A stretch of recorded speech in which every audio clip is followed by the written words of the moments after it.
Good evening and welcome to the September 27th edition of Office Hours presented by the Maryland Center for Collegiate Financial Wellness. My name is Dr. Tisa Silver Kennedy. I'm your host and also the founder and executive director of the center. If you bear with me for just a moment, I'm going to go ahead and share my screen and we can get into this evening's edition. So before I get into the questions that have been submitted by our community, I just want to tell you a little bit about the center as well as this program, Office Hours. The center was founded in 2021 with the vision to help all college and career school students in the state of Maryland achieve these 6 pillars of collegiate financial wellness. Those are being creditworthy, ready, resilient, empowered, successful, and thriving. We are on a mission to help students build their financial life skills and empower them to thrive. If this sounds like a mission and vision that you'd like to support, please do visit us online at mccfw.org so you can learn more about our programs and events and ways to support the center. And before I get into the questions, I just want to issue a quick disclaimer about office hours. This is a free semi-monthly virtual student loan clinic that provides borrowers with a trusted venue to help them navigate student loans and prepare for financial success beyond repayment. However, office hours is presented for informational purposes only and should not be construed as financial or legal advice. Student loans are very personal and they can also be very complex. So we encourage you to get information from your lender, your servicer, and other trustworthy sources like the Maryland Center for Collegiate Financial Wellness. But ultimately, you have to take stock of your situation, including your personal finances, household characteristics, as well as your loan portfolio before you make any decisions related to your repayment journey. Now that that's out of the way, let's go ahead and go through some updates since the last time we got together. So one thing that I mentioned during the September 13th edition of Office Hours was the pace of victories, the PSLF victories. Haven't been hearing as much from people lately, and I was wondering what's going on. And just last week, I saw an article in Newsweek. It's called Student Loan Forgiveness Update as MOHELA Forcing Repayment Sparks Fury. And within the article, I just pulled a quote here. It says, lawmakers called on the Education Department to investigate student loan company MOHELA's customer service, saying that paperwork delays caused by the business might force student loan borrowers eligible for debt relief to enter repayment. And that article is from September the 22nd. And this is right in line with what I've seen from many borrowers. As I was reading the article, I thought about 6 borrowers offhand who have completed the PSLF application, dates ranging from February to May, and are still waiting for updates. And these are all people who have more than 10 years of employment history, 10 years of repayment history. And at the time that we completed their applications, we figured they would have their loans forgiven before repayment resumed. So there appears to be a larger issue. We'll see what happens. I'm staying in touch with the borrowers in our community and just encouraging them to hang in there because we know that they have satisfied the service requirement. They also have the repayment history, and it's just a matter of processing time.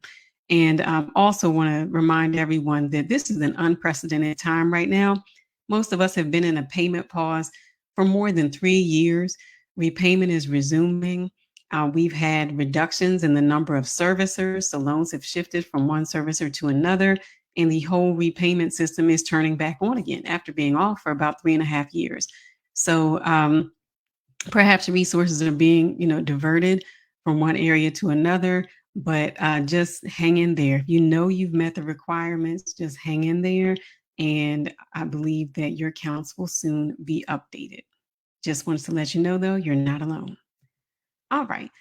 Speaking of loan forgiveness, cancellation by way of the income-driven repayment adjustment is moving forward. We've had some victories come in, actually several come in, but I only reported 2 here. One from Pennsylvania for $17,000 and another one from a borrower in Maryland who shared with us that they had $4,200 canceled. And I can think of another educator in Northern Virginia who also had about $14,000 canceled by way of the IDR adjustment. And for 2 of those people, current educators, the IDR adjustment came through for them faster than public service loan forgiveness. So we're happy to see that the adjustment is moving forward as planned. And please do Share your victories with us at mcfew.org/contact so that we can celebrate with you, but also, attempt to track the impact of programs such as office hours, because it's good to know that what we're doing is making a difference. And finally, speaking of making a difference, I'd like to thank the City of Gaithersburg. They have hosted a series of events through their Gaithersburg Financial Empowerment Center. One was in August on getting ready for repayment. Another was last week about understanding student loan forgiveness opportunities. And next month, we'll get together on October the 18th to discuss what parents need to know about their borrowing options when it comes to financing higher education for their children. So that series, again, is hosted by the City of Gaithersburg. You can visit them online, and I'll be back with them on October 18th at 6 p.m. Eastern Time. And just wanted to say I appreciate them including us as a part of this monthly financial webinar series. All right, so here we go. Our first question from office hours is from a new graduate. First, congratulations. The question is, I just graduated. Are my payments due in October? And I went to the Department of Education's Office of Federal Student Aid today to see what the answer was to this question. And I quote, your first payment is due in October 2023 unless you left school within the last 6 to 9 months and are still in your automatic grace period. So if you are a new graduate, I'm assuming in spring or summer of 2023, then you would receive your automatic grace period. Grace periods are usually 6 months. There are some loans, rare though, that have a 9-month grace period. But to answer the question, no, your first payment will not be due in October because you have not exhausted your automatic grace period. And just as a general note about how repayment and the grace period work for people who either graduate or separate from an institution, if you're going through that right now, the grace period usually lasts 6 months. There are certain types of loans, older loans such as the Perkins loan, that have a 9-month grace period, but Perkins loans are no longer being issued. So after you graduate or separate from an institution, you enter the automatic grace period. Again, it usually lasts about 6 months, and then payments are going to start. As for how long you'll be making payments, that depends. Some repayment plans have a term of 10 years, some have a term as high as 30, but repayment will end for sure when your balance has been satisfied. So, congratulations again to this member of the class of 2023. And yes, you've got more time to get settled and select a repayment plan and make sure that you're on track for when your first payment is actually due. All right, our next question has to do with public service loan forgiveness. I applied for PSLF. MOHELA came back and asked for my W 2. My employer issues another annual report for income that isn't a W 2 and it isn't a 1099. What should I do? So, this question has to do with a process called adjudication. And adjudication is a process as it pertains to public service loan forgiveness by which employers are evaluated to determine their eligibility. So, if you were to go on to studentaid.gov/PSLF and enter the employer's EIN, the result would not come up as eligible. If the result is eligible, then adjudication isn't necessary because adjudication is the process of basically making the case for an employer to be deemed as eligible for public service loan forgiveness. So if you see a result such as undetermined or likely ineligible, then that means that right now the employer is not designated as eligible. And if you have documentation to support a change in that status, then you should send it in. And within the PSLF help tool, there's space to upload documentation. So that's what this particular borrower did. Uploaded information about the organization and the kind of work that it does. The organization is indeed a nonprofit organization that provides qualifying services to the public, but the EIN alone was not enough to make sure that this organization qualified for PSLF as an eligible employer. So since the borrower has made it this far, my recommendation is to go ahead and send in that form that documents their income, because at this point, the answer no has not been provided. It's more of a, we're requesting more information. So if there's still, an option, there's still some consideration there, then I would recommend sending in the form to document your employment and your income, and then, let the Department of Education and their servicer have the final say about this particular employer. This is a very interesting situation because the borrower is a direct employee of the organization. But again, the annual report of their income is not a W-2, but they use it for tax filing purposes, and it's also not a 1099. So they're a direct employee, but the nature of the organization and the entity that pays the person um, is one that issues this alternative form as documentation of income, not the W-2, not the 1099. So I'm hoping that they will go ahead and send in that form and then wait to hear a final determination from the Department of Education and their servicer. All right, on to our next question, and that is about consolidation. I completed the consolidation and applied for SAVE. That's the new repayment plan, Saving on a Valuable Education. The payment listed was $250. However, Aidvantage sent me documents saying the rate would be near $1,000 and no mention of SAVE. They said I have 10 days to contact them or they'll move forward and charge me the $1,000. What should I do? So this person is wondering, should they stop the consolidation application because of that higher payment that they saw in the first letter they received from the servicer that's processing the initial parts of the consolidation? So just wanted to rewind a little bit and share a few things with people who are thinking about consolidating or just consolidated, because there's some things that you can expect to happen kind of like clockwork. One of them has been reported back from borrowers. That's solicitations, basically spammers. After the consolidation application is submitted, you might receive phone calls or emails from individuals who are offering to help you with student loan forgiveness if you pay them a small fee, which I've heard range from $900 to maybe $1,200 or $1,300. Just ignore them, and they usually taper off within a week. Next is the 10-day letter that this particular borrower is referring to. We just call it the 10-day letter. That's not the official name. But the letter basically says you have 10 days to let us know that you don't want to move forward with this or you want to make changes. And if you don't let them know within the 10-day window, then the consolidation application is going to proceed. Another letter people sometimes get in this letter can cause some confusion, and I just call it the zero balance letter. This is a letter that people receive when their older loans are paid off because the consolidation loan is being originated and dispersed. So in some cases, people have seen this letter and mistaken it for a loan forgiveness letter and have thought that their loans were cleared by public service loan forgiveness or some other program because they got the, congratulations, your loan's been paid off letter. That's not a true payoff. It is the payoff of the older loans that are now wrapped into the newly consolidated loan. And finally, there's a letter that comes from your new servicer, welcome to whoever that new servicer is. So there are lots of points of contact that happen in the process of consolidation. And I want to share some more things based on borrower experiences. The first one is the letter that we have dubbed the 10-day letter doesn't always arrive within 10 days. If you were certain about what you were doing when you filed the consolidation application, then that part doesn't really matter.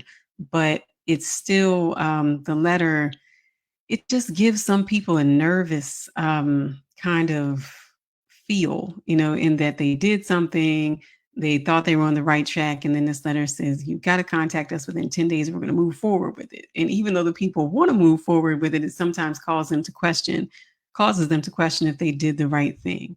But if you want to make changes, please do contact them and let them know. If you receive the letter outside of the 10-day window and you'd like to make changes, contact the servicer immediately. Had that happen before.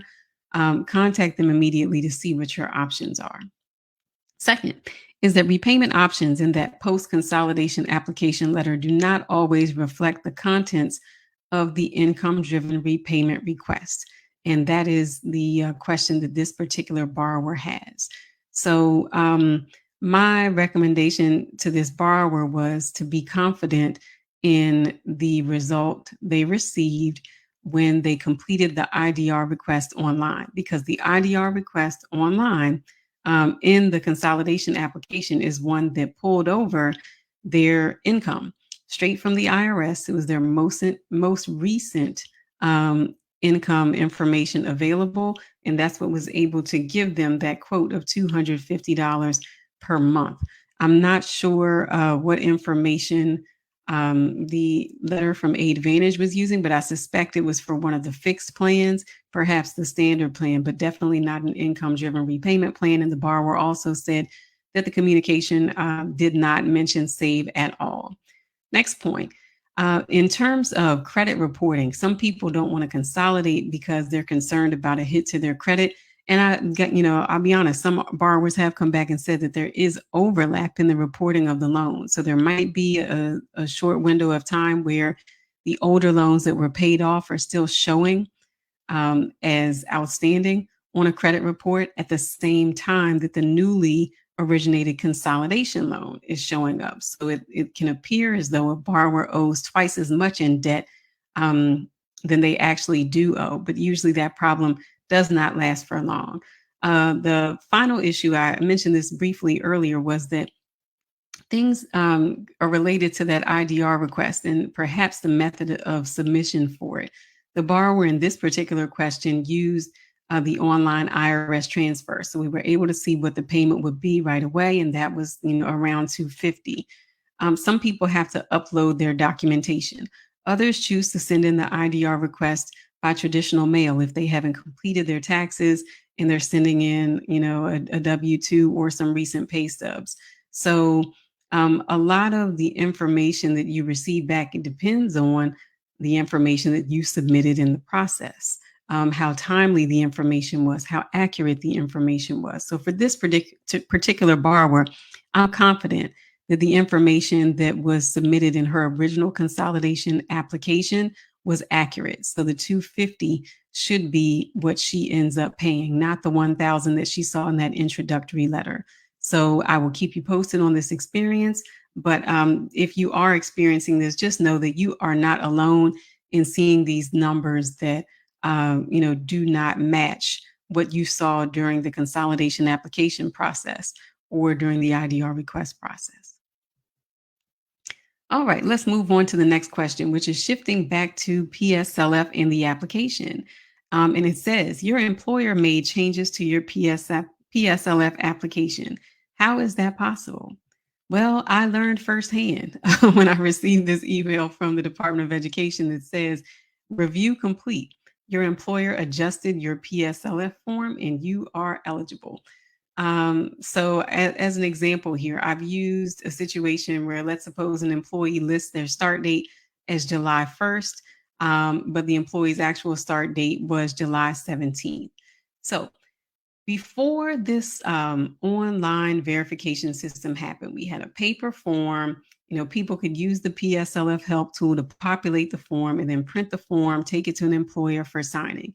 If you had to drop that form off with, say, human resources, wait for the appropriate person to get it, and then that person sees a different employment date for you within their records than the form you listed on the paper, they might, cross it out, put in the new date, write their initials and send the form to you, or they might reach out to you and say, this date is wrong, your correct date is such and such, and you'd be required to submit a new form. Either way, there's a lot of back and forth involved there, depending on how the employer handles correcting the date. So if the employer had taken the route of crossing out the date you put in, writing in another one, initialing, giving you the form back, and then you sent the form to the servicer, it's possible that that form could be rejected because of the alterations, or maybe their handwriting is illegible, who knows. But there's a possibility that the form could be rejected. And if that's the case, the form would need to be resubmitted.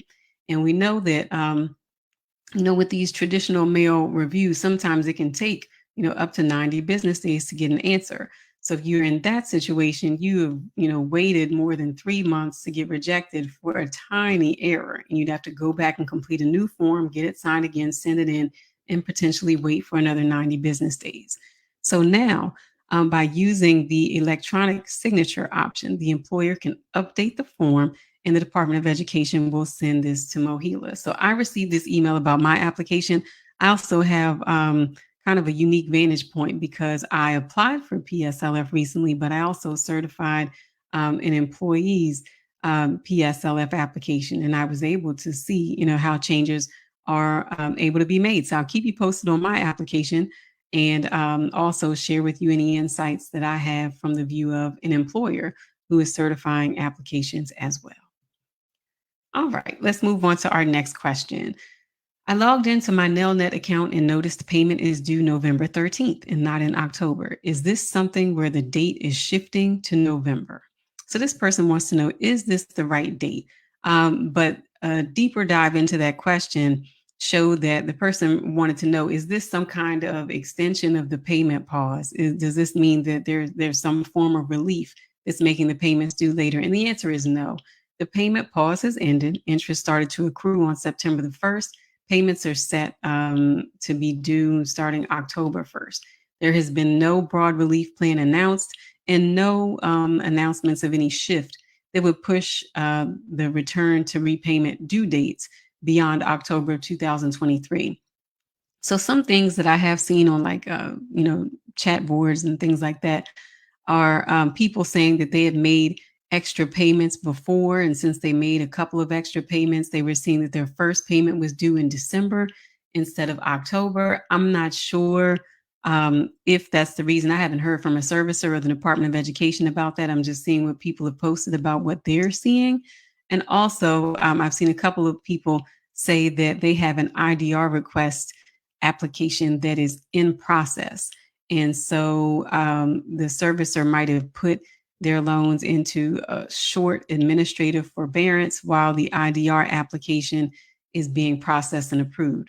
So truly, I do not know why this borrower's date is saying November 13th instead of October, but there are some places to look. Check with the servicer.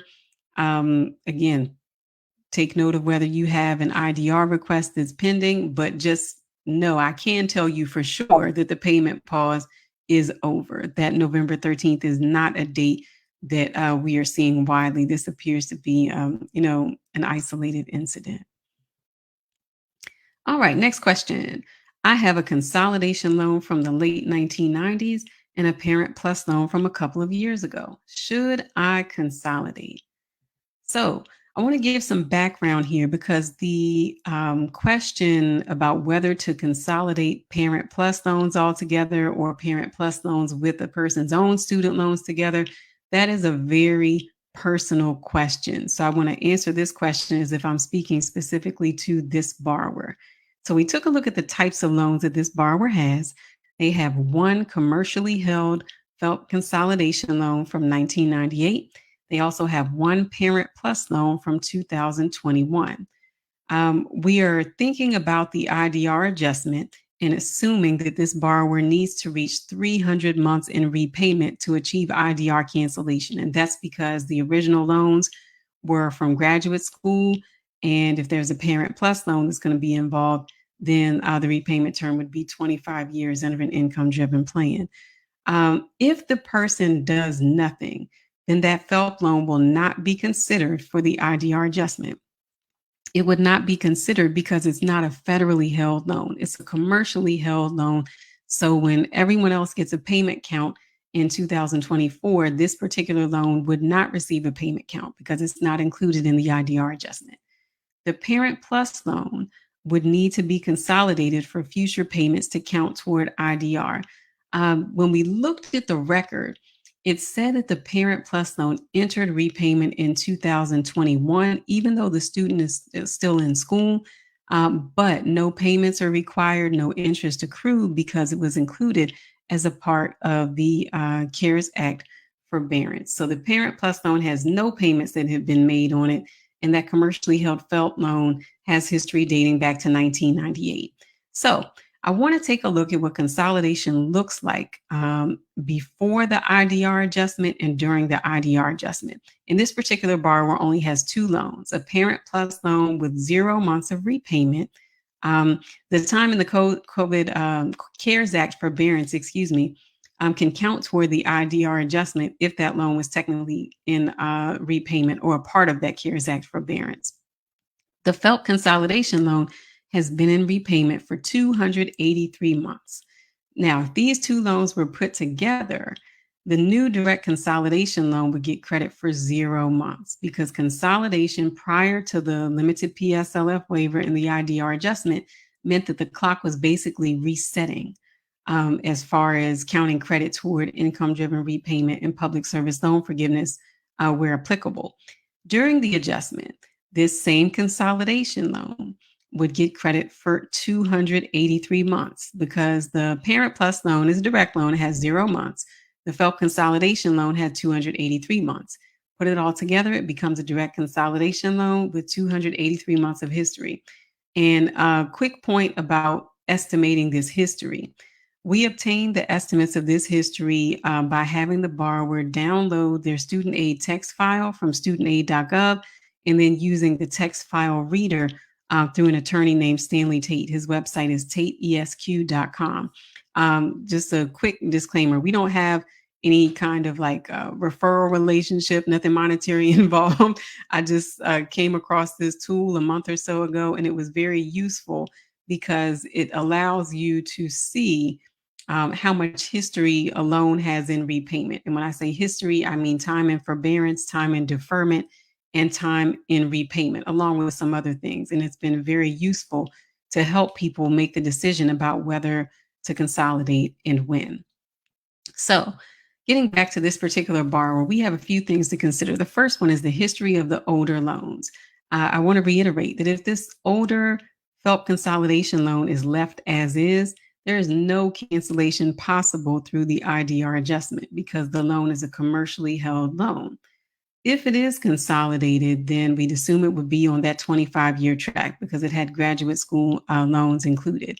And with 283 months of estimated history, this borrower would have approximately 17 months to go to meet the 300-month threshold for cancellation by way of income-driven repayment. Now, since a Parent Plus loan is involved, if that's consolidated with this old FELP consolidation loan, then income contingent repayment would be the only plan available. And so the next relevant question to me would be, how much more would the payment be than what the borrower is paying now? Because we're looking at 17 months. For the IDR adjustment, the payment plan doesn't matter for the rest of this year. So we'd really be looking at 2024 and how much higher, if at all, would the ICR payment be versus what the borrower is paying now. Either way, by using that text tool, we were able to estimate the length of repayment history and figure out how much longer this parent would have to go. And the parent decided to go ahead and consolidate before the end of the year so that it could gain the maximum amount of credit through the IDR adjustment. Quick note here. I know that the past few editions of Office Hours, we talked about the double consolidation loophole. And this parent hasn't really expressed interest in that. But for those of you that have Parent Plus loans and might want access to some of the lower repayment plans, that double consolidation loophole is an option for now. And you can take a look at it. I know we discussed it in the September 13th edition of Office Hours, as well as, I believe, the last edition of Office Hours in August. So you can take a look at those videos if you're interested in learning about how the double consolidation loophole can provide some Parent Plus loan borrowers with access to income-driven repayment plans that are more favorable than ICR. All right, next question. I submitted my last employer verification in July. I consolidated, so my qualifying payments have been sitting at zero for months. Based on prior documents from MOHELA, I know I have more than the necessary number of qualifying payments. Is there something else I should be doing? So this has to do again with PSLF qualifying payment counts, and the person wants to know why their payment count is staying still. For anyone who feels like it's been, a while since you've heard something, especially if you recently consolidated, I'd recommend that you log into MOHELA.com, and then on that main dark blue navigation bar, you'll see PSLF and a little drop down arrow next to it. If you click on that arrow, Check and see if the payment tracker is a part of your menu. Some people that are newly um, coming to MOHELA, the payment tracker might not be available yet, but if you've already received account, it should be there. So if you go to the payment tracker and scroll past all the text boxes, you should come to a section that has four kind of lighter blue tabs. The first one is payment counts. The last one is employers. I would suggest you look at the payment count tab. And then when you see the little goalpost item that shows you how many payments you have out of 120, you can show your payment summary. And from there, you can click on the number of eligible payments. You can also look at month by month history to see how many months are out there that are eligible, but employment hasn't been certified. What I'm seeing with a lot of people is that their pre-consolidation history hasn't even rolled in to be considered as eligible. So we have people who have loan history for 10 or 15 years, but when they log in, they're seeing eligible payments of 6. And that makes it look as if they only have 6 months of history at all to be considered, when that 6 months is just the history of the consolidation loan. We're waiting for the information to come in about the loans that were consolidated into that newly consolidated loan. The other thing I recommend that people do is take a look at the employers. For all the individuals that I'm thinking about right now who have these payment counts that are like 1, 2, or 6 as eligible, not even qualifying. When we looked at their employer tabs, all of their employment was listed. You know, the dates were listed for all of their employers. And so it appears that the issue is the pre-consolidation repayment history has not been brought over or considered yet. And once it is, and that matching employment is applied to all of those eligible periods, these people will have achieved public service loan forgiveness. So hopefully it will happen soon. As for what to do, I always tell people as soon as they apply, give it a little bit of time. Once you get that low count that's, 1, 2, or, in some cases 6, usually within a few weeks, it is resolved. But obviously, with someone who's got 6 months out there, like it should have been resolved by now. So my recommendation was to contact MOHELA.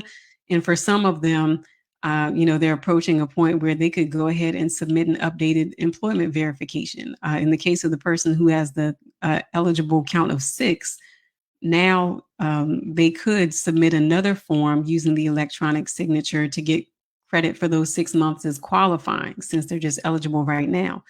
And that particular person is also over the 120. We just need that pre-consolidation loan history to come in and prove it. All right, next question also has to do with PSLF. It says, I recently finished medical school. I have some Perkins loans and a few other loans from undergrad, and had a gap in between undergrad and med school. And I worked for a PSLF eligible employer. Should I consolidate? So I know some of you might be wondering, what is a Perkins loan? So I just wanted to give you a little bit of background on that before I answer the question. The Perkins loan was a need-based loan with a fixed rate of 5% and a better than usual 9-month grace period. Another really favorable feature of Perkins loans is that they offered career-based cancellation after 5 years of qualifying employment. And with the Perkins loans, it wasn't like PSLF. With PSLF, it's all or nothing. You need to get to 120 to get the benefit, and you don't get any benefit until after you reach 120. With the Perkins loan, it was a percentage of the loan being canceled for every year of qualifying employment. And the employment is often considered public service, but there are very specific requirements about the employment as well as the setting. But Perkins loans, at least newly issued Perkins loans, were discontinued in late 2017. So because of those attractive features of the Perkins loan, especially that career-based cancellation option after 5 years, people would say leave your Perkins loans out, because you can get rid of a Perkins loan faster if you have that qualifying employment. You can get rid of it potentially in 5 years instead of the 10 it would take to erase the debt through PSLF, or 20 or 25 through IDR. So that was typical advice prior to the limited waiver, prior to the IDR adjustment. Under current circumstances, my recommendation for this person was to consolidate if you want the loans considered for PSLF. The employment that they have is qualifying for PSLF, but it doesn't fall into the categories where cancellation would be granted through the Perkins loan cancellation option. So if they want all loans to be considered for PSLF, they would need to consolidate them. And since they had that gap between undergraduate and medical school, where they were employed by a qualifying employer for PSLF, the consolidation would bring their Perkins loans in with their med school loans, and all the loans would be placed onto the same repayment clock for the purposes of the IDR adjustment, and for public service loan forgiveness. So, like I said, under pre-waiver, pre-IDR adjustment circumstances, if the person had, one of those careers where the cancellation option was a viable one, then I'd say leave the Perkins loans out. But that career option isn't on the table. PSLF is, and there's some old history there. We can bring everything onto the same repayment clock by way of consolidation, and that's consolidation only through studentaid.gov. All right. So that actually does it for the questions that have been submitted from our community since the last edition of Office Hours. So I just want to share a few tips about getting ready for repayment, since it is literally upon us. It's September 27th and payments are set to resume October the 1st. So great thing to do is log into studentaid.gov so that you can see all of your federal student loans and your servicers. Also, take a look at the repayment plan that you are currently enrolled in, and use the loan simulator if you need to explore other options. If the payment that you see listed there is not affordable, please reach out to your servicer or complete the IDR application on studentaid.gov so that you can find a more affordable option. You want to make sure that your contact information is up to date within studentaid.gov, as well as with each of your servicers if you have more than one. We have been receiving a lot of complaints. I'll just go ahead and say that, especially related to the public service loan forgiveness qualifying payment counts. And I always like to wrap up with options for accountability when it comes to your student loan servicing experience. The Consumer Financial Protection Bureau is an option. You can find them online at consumerfinance.gov. Also, not the university, the U.S. Department of Education has an ombudsman that can address specific concerns. You can go online to studentaid.gov and take a look at the ombudsman's page to see if your concern is one that rises to the level of possible intervention from the ombudsman. Also, if you have a PSLF payment count that does not reflect your history accurately, you can submit a PSLF reconsideration request online at studentaid.gov as well. As for the state of Maryland, we do have a Maryland student loan ombudsman housed in the state's Department of Labor. The student loan ombudsman can help with issues that student loan borrowers are having with their servicers, including failure by the servicer to communicate with the borrower, errors in crediting principal and interest payments, misapplied payments, inaccurate interest rate calculations, billing errors, loan consolidations or modifications errors, and or inappropriate collection activities or tactics. If you'd like to visit the Maryland Student Loan Ombudsman, you can go to the state's Department of Labor online to file a complaint about your servicer, and also take a look at the Student Loan Borrower's Bill of Rights to learn about the protections to which Maryland borrowers are entitled and the obligations of student loan servicers. And we'll make sure to drop both of those links in the chat. All right. So that does it for the questions that have been submitted from our community. We are in the chat monitoring questions and comments that are submitted during this evening's broadcast, and we'll make sure that we are responding to those. If you have a question that comes up after the broadcast is over, please do visit us online at mccfw.org/contact to submit your question, and we will probably include it in the next edition of Office Hours. You can also connect with the center on social media via the MCCFW. We are on Facebook, Instagram, and X, formerly known as Twitter, as the MCCFW. So please do keep in touch with us. whether it's through the website or online. We appreciate every interaction. All right. So this does it for our September 27th edition of Office Hours. As always, I am Dr. Tista Silver Kennedy, founder and executive director of the Maryland Center for Collegiate Financial Wellness. And I thank you so much for joining us for this edition of Office Hours. Again, if you have any questions between this episode and the next, please do reach out at mccfw.org/contact, and we will answer your question and send it to you and include it in the next edition of Office Hours. But of course, with your personal information excluded. Um, can't think of any other updates to share at the moment. So, as always, thank you for joining us. We appreciate you. Oh, yes, one more thing. We have heard some victories coming in from the IDR adjustment.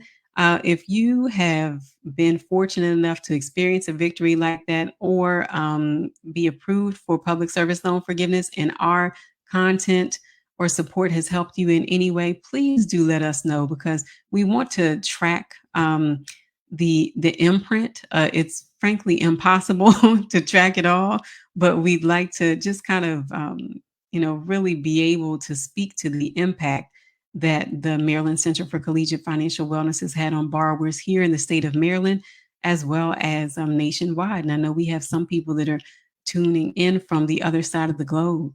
So we appreciate your support. We're happy to help, and we want to be able to quantify and report out the impact that you might have felt from your interactions with the center or from watching office hours. So thank you for sharing those success stories with us in advance. And until next time, be well.